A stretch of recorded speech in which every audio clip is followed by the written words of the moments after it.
Hi, and welcome to Three Questions with. Today's my guest is Walter Wise from the BPI Strategy Group. Hey, Walter. Hi, Kevin. How you doing? Living the dream, my friend. So today, Walter's going to give us 3 tips on selling to the federal government. All right, Walter, what's number 1? Number 1 is you've got to do your research.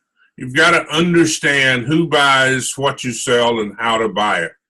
And the reason is 5% of the small businesses that are registered to do business with government do about 70 to 75% of the work. And about half who try have absolutely nothing.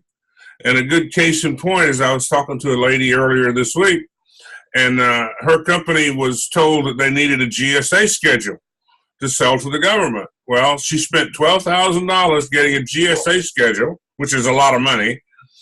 And for over the last 2 years, she's gotten absolutely no business. Because she has nothing, she's probably going to lose it very soon, because the requirement is you have to sell at least $25,000 a year in the first 2 years, and then $25,000 a year after that, or they pull the schedule. So she's spent all that money. So the government buys from people they know and trust, and they buy to fill a requirement that they have, to fill a need, to reduce their costs, to better manage risk, and to better respond to citizen needs.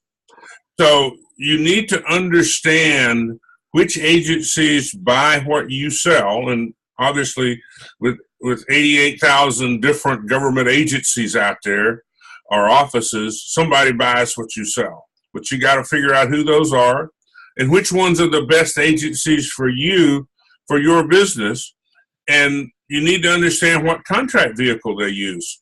I mean, some like GSA, some don't. Some like other forms of like set-aside contracts. Others would prefer to write their own contract vehicle. So you need to understand that, and you also need to understand who the incumbent vendors are, who's already in there now, and how well liked they are. If somebody's really well liked, and their contract is coming up for rebid or renewal, you may not, even though you're strong, you may not win. It may not be worth the effort. Okay, what's step number 2? What's step number 2? Step number 2 is you've got to build relationships. I call it gripping and grinning. Mm-hmm. You've got to get the word out on who you are and what you do, and keep that out there. You need to get to know the key staff members. And it's not just the contract officers, but the people you really need to get into and see are the end users, the people who are really buying what it is you sell and going to use that widget or object or computer program. And you need to talk about problems you solve. If you remember, I talk a lot about WIIFM. What's in it for me? What problem do you solve for government, and what result will they receive from using your solution? And then you must be consistent.